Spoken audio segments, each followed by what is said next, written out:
Todd tossed the book onto the table as if it were garbage and muttered, "Useless." My chest tightened as I looked at him. He scoffed, gesturing to the scrapbook I'd spent weeks on. "This is the best you could come up with? Just a bunch of photos and sappy stuff. You're ridiculous, Lydia." I clenched my hands but stayed calm. "I thought you'd appreciate something meaningful," I said. "It's a collection of our memories, of everything we've gone through together." He rolled his eyes.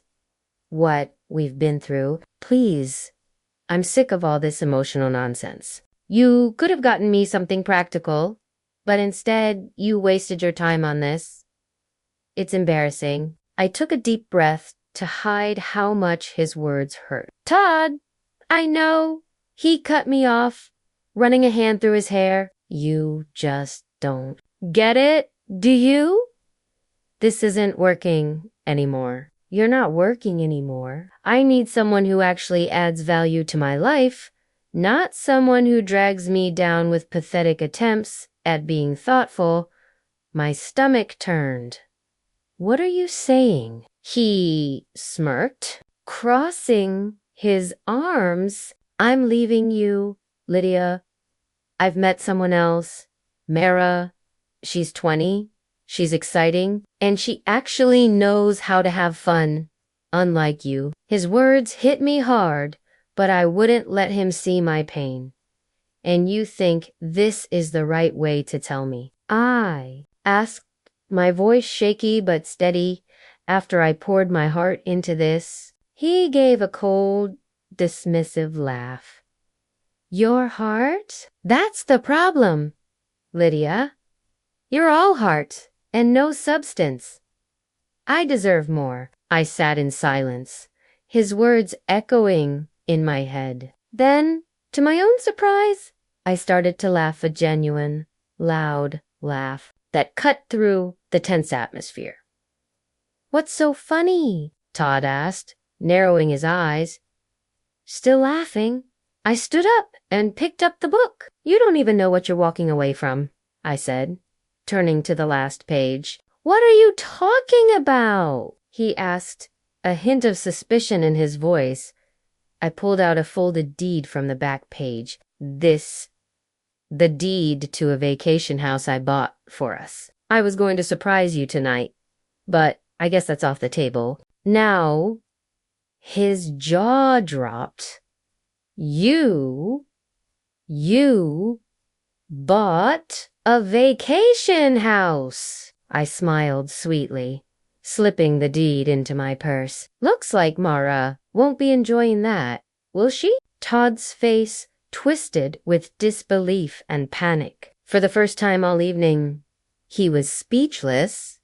"You bought a house?" he finally stammered, his smug confidence gone. "Since when do you make decisions like that?" I tilted my head, my smile never fading. "Since I realized I couldn't depend on you for anything meaningful. Todd, while you were busy finding excitement with a 20-year-old, I was building a future for us. Silly me for thinking we wanted the same things." He opened his mouth to reply, but closed it again, his eyes darting to the book on the table as if trying to understand how this had slipped through his fingers. "You're overreacting," he finally said, though he sounded unconvincing. "This doesn't change anything. Mara and you." I cut him off, shaking my head. "Todd, I don't care. Take her. Take your exciting life and get out of mine. You've made it perfectly clear where I stand." I walked out of the living room and into our shared bedroom, the sound of Todd's sputtering excuses following me as I packed a small overnight bag. I could hear him pacing, likely trying to figure out how to fix things without admitting his complete miscalculation. I paused for a moment, looking at the photos on the dresser wedding pictures, trips we'd taken. Moments that once seemed full of promise They felt like artifacts from a different life, one I had been holding on to for far too long by the time I returned to the living room. Todd was standing by the door, his arms crossed in a feeble attempt to look composed. "You're really just going to leave?" he asked, sounding incredulous. "I am," I said simply, walking past him. "This is ridiculous." He snapped. "You're being petty, Lydia. You'll regret this." I stopped at the door and turned to face him. "Maybe, but at least I won't regret staying in a marriage where I'm just your punchline." With that, I stepped outside, the cool night air on my face. I felt the weight of Todd's expectations lift from my shoulders. As I drove away with the deed safely in my bag, I realized I wasn't just leaving with my things. I was leaving with something much more valuable, the knowledge that I deserved better. Let Todd have his fun. I was done being the loyal wife. In his selfish game, I drove straight to Grace's house. She was the only person I could think of who would understand without judgment. When she opened the door, she frowned as soon as she saw me. What did he do this time? "Can I come in?" I asked, my voice calm but tired. She stepped aside and waved me in. "Of course, kitchen or living room?" "Kitchen," I said, knowing she was already reaching for the wine. Minutes later, we were at her small kitchen table. I had a glass of Merlot in front of me and her full attention across from me. "So," she said, leaning back, "spill." I took a deep breath, telling her everything from the scrapbook to his cruel words to the big announcement about Mara. By the time I got to the part about the vacation house, her jaw was on the floor. "He called you useless after everything you've done for him," she said, her voice rising with anger, "and then had the nerve to say he was leaving you for some 20-year-old.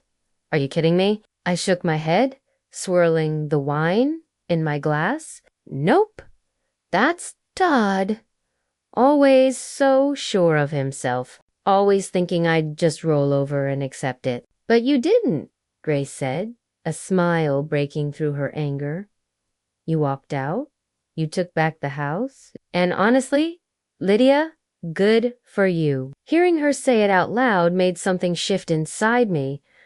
I hadn't just left Todd. I had left behind years of trying to be someone he would appreciate, someone who was never good enough for him. "What now?"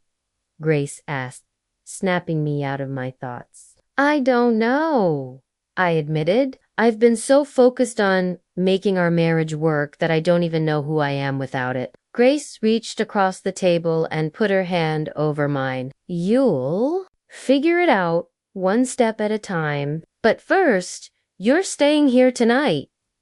No arguing." I smiled. "Thanks, Grace." Later that night, as I lay on the couch in her living room, the day's exhaustion finally hit me. But under the tiredness was something else.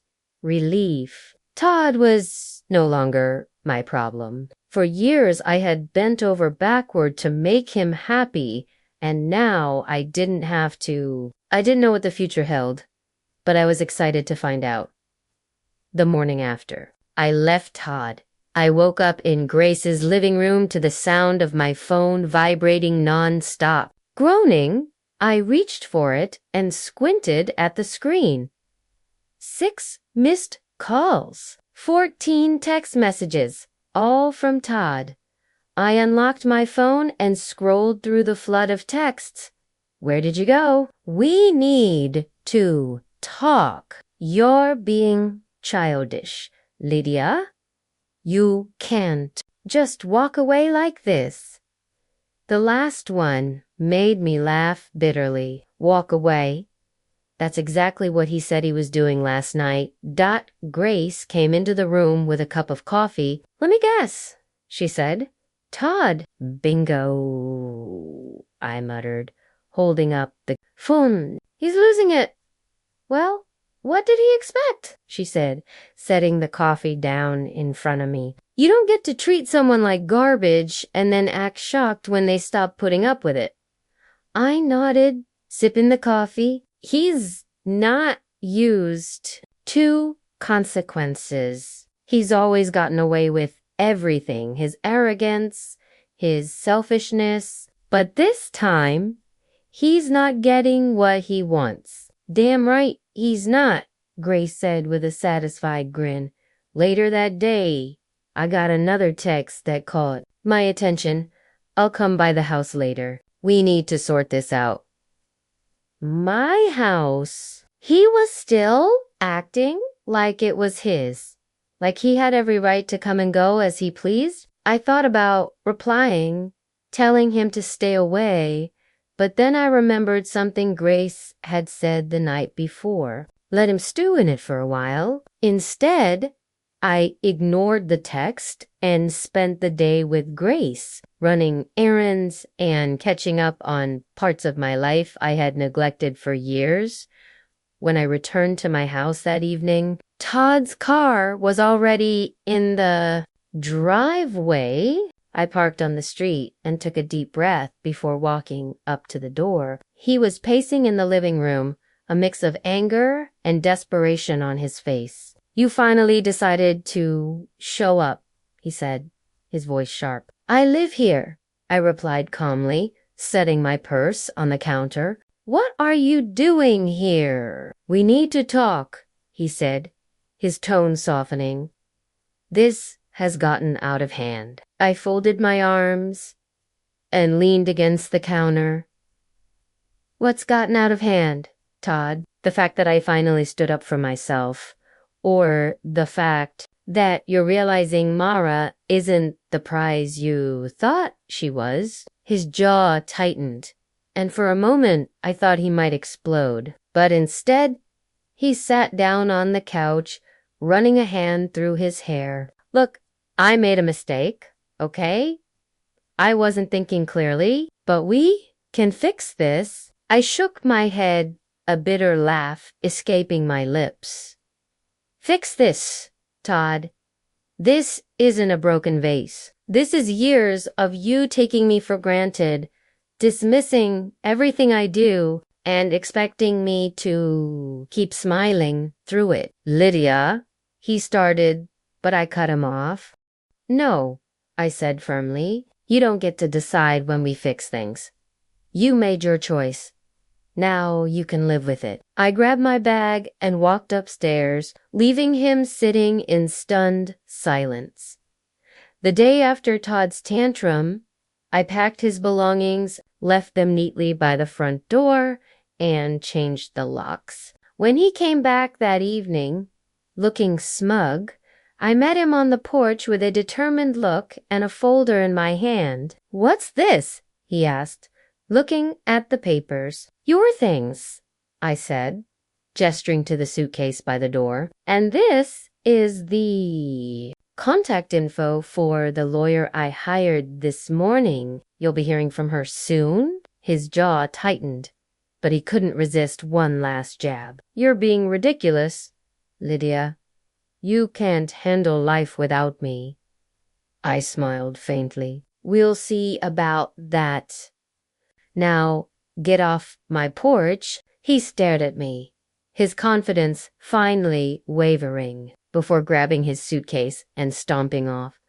Over the next 2 weeks, Todd's absence felt like a breath of fresh air. The house was quieter, cleaner, and felt more like a home than a battlefield. I stayed busy, throwing myself into work, reconnecting with friends, and leaning on Grace for support. She was thrilled to see me finally standing up for myself. Good riddance, she'd said when I told her I'd kicked him out. He was a leech. Lydia, you're better off without him. I knew she was right, but there were quiet moments, usually late, at night, when doubt would creep in. Had I really done the right thing? What if I regretted it. Those thoughts didn't last long, especially not after I got the call from Todd. "Lydia," he said, his voice tight with frustration. "We need to talk." I sighed, already tired of the conversation. "What do you want, Todd?" "It's Mara," he said, bitterness lacing every word. "She's gone." The corner of my mouth twitched. "Is that so?" She laughed at me. He spat out the words a rush. She said I was pathetic, that I threw away the only good thing I had going for me. She couldn't believe I let you keep the house. Now I was smiling outright. Ah, the house. I'm sure that stung. "I was an idiot," he continued, ignoring my sarcasm. "A complete loser for losing everything you'd worked for." And then she walked out. It was almost too satisfying to hear the man who had belittled and dismissed me, the one who thought he could replace me with someone younger, finally facing the consequences of his actions. "And you're calling me because," I asked, my tone cool. "Because I made a mistake," he said, his voice dropping. "A huge mistake. Can we talk, please?" I shook my head, even though he couldn't see me. "No, Todd, we have nothing to talk about. You made your bed. Now you can lie in it." Before he could respond, I hung up, letting the silence settle around me like a warm blanket. That night, as I sat on the couch with a cup of tea, a deep sense of relief washed over me. Todd's life was falling apart, but for the first time, it wasn't my problem. I had my life back, and I wasn't looking back. The divorce moved faster than I'd expected. My lawyer helped me organize my finances and document everything to make sure I was protected. Now, as I sat in her office reviewing the final paperwork, I felt a strange mix of emotions: relief, closure, and a lingering sense of disbelief that this chapter of my life was finally ending. "Everything looks solid," my lawyer said, flipping through the pages. "Todd doesn't have much leverage, especially since he hasn't contested anything. I think he knows he's not in a position to fight you." I nodded, a small smile on my lips. "I think he's finally realized I'm not the pushover he thought I was." She chuckled. "I'd say you've made that very clear." As I left her office that afternoon, a weight I hadn't realized I was carrying seemed to lift. The paperwork was filed, my finances were secure, and Todd was officially out of my life, both on paper and in reality. The timing couldn't have been more perfect. That same evening, Grace came over with a bottle of wine, ready to celebrate. "To Lydia," she said, raising her glass, the woman who finally kicked Todd to the curb and reclaimed her life. I laughed, clinking my glass against hers. "To Grace, the friend who never once said I told you so. Not yet." "Anyway," she teased, taking a sip. As the night went on, we talked about everything. My plans for the future, her latest adventures, and of course, Todd's dramatic fall from Grace. "So," Grace said, leaning back with a smirk, "do you think he's still crying over Mara?" "Probably," I replied, grinning. "But it's not like he has much else going for him. No wife, no house, no mistress. Honestly, I almost feel bad for him." "Almost," Grace said, laughing.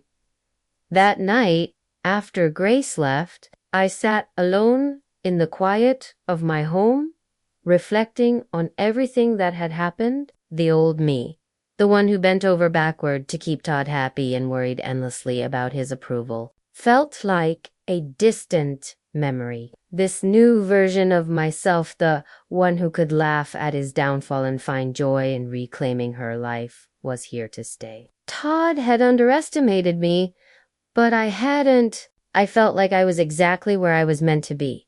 The weeks after the divorce were a whirlwind of change. But the chaos felt like my own to control, without Todd's shadow hanging over every decision. I found myself rediscovering the pieces of me that had been buried under years of his criticism and demands. It wasn't just about rebuilding, it was about thriving.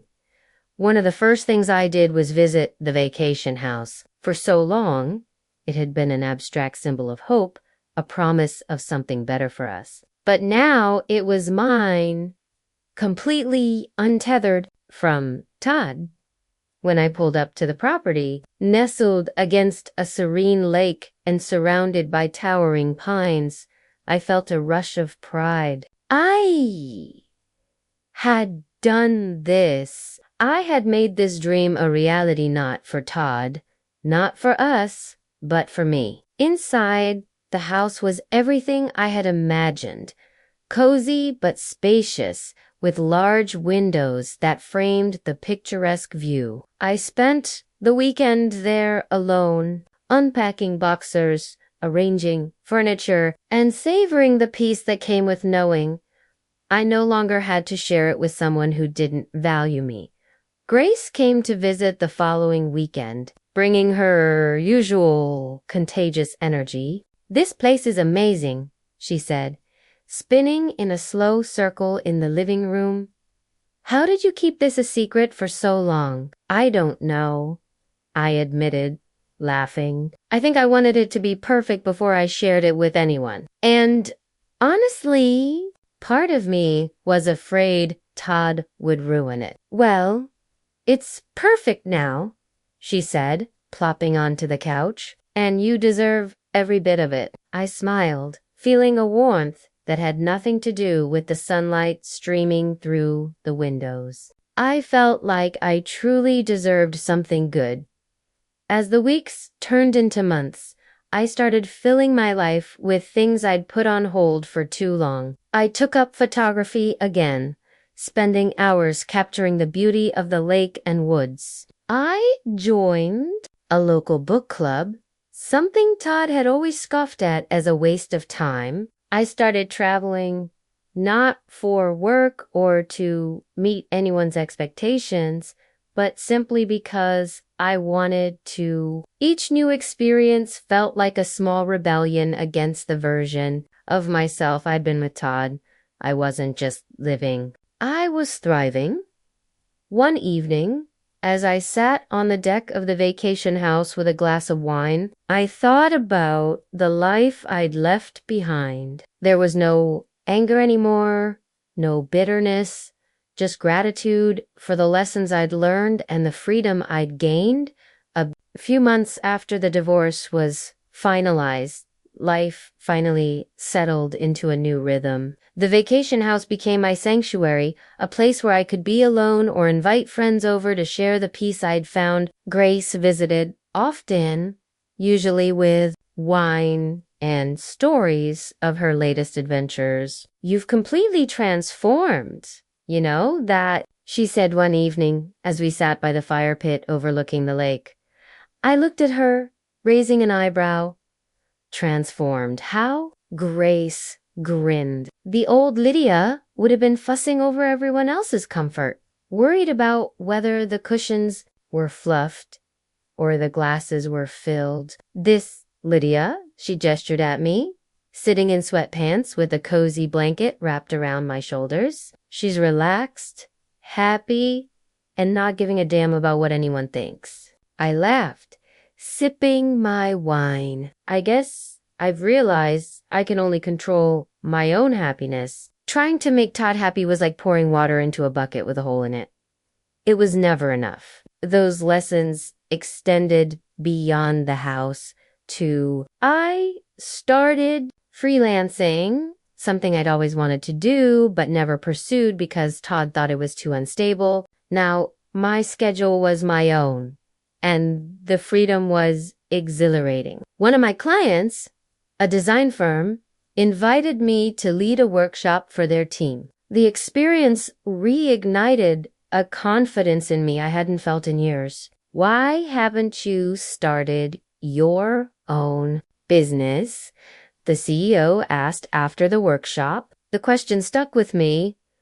Why hadn't I? A few weeks later, I started laying the groundwork for my own consulting firm. It was terrifying, but for the first time, I wasn't holding myself back out of fear of failure or worse, Todd's disapproval. Grace cheered me on every step of the way, even helping me come up with a name for the business. Phoenix Consulting, she suggested, her eyes sparkling with excitement. Because you've risen from the ashes like the badass you are. I rolled my eyes, but couldn't help smiling. Phoenix Consulting, it is. As I poured myself into building the business, I felt a sense of purpose that had been missing for years. Every small win a new client, a glowing review, a successful project was a reminder of how far I'd come. And for every win, there was a quiet moment of gratitude. Gratitude for the strength I'd found, for the friends who'd supported me, and for the chance to rebuild my life on my own terms. One evening, as I sat on the deck with my laptop, finalizing plans for a new project, my phone buzzed with a message. It was from Todd. Can we talk? I stared at the screen for a moment before deleting the message without replying. Some things were better left in the past. 6 months after I walked away from Todd, I stood on the deck of the vacation house, watching the sun dip below the horizon. The lake shimmered with hues of orange and pink, the kind of view that used to feel like a luxury but now felt like a promise I'd made to myself and kept. I had built a life I was proud of. Phoenix Consulting was thriving far beyond what I'd imagined when I started. The freedom to choose my clients, my hours, and my projects made me feel alive in ways I hadn't felt in years. Grace visited that evening, as she often did, carrying a box of pastries from a local bakery. You know, I never thought I'd say this, she said, setting the box on the table. But I think Todd did you a favor? I laughed, pouring us both a glass of wine. You're not wrong. If he hadn't been such a jerk, I might still be stuck trying to make him happy.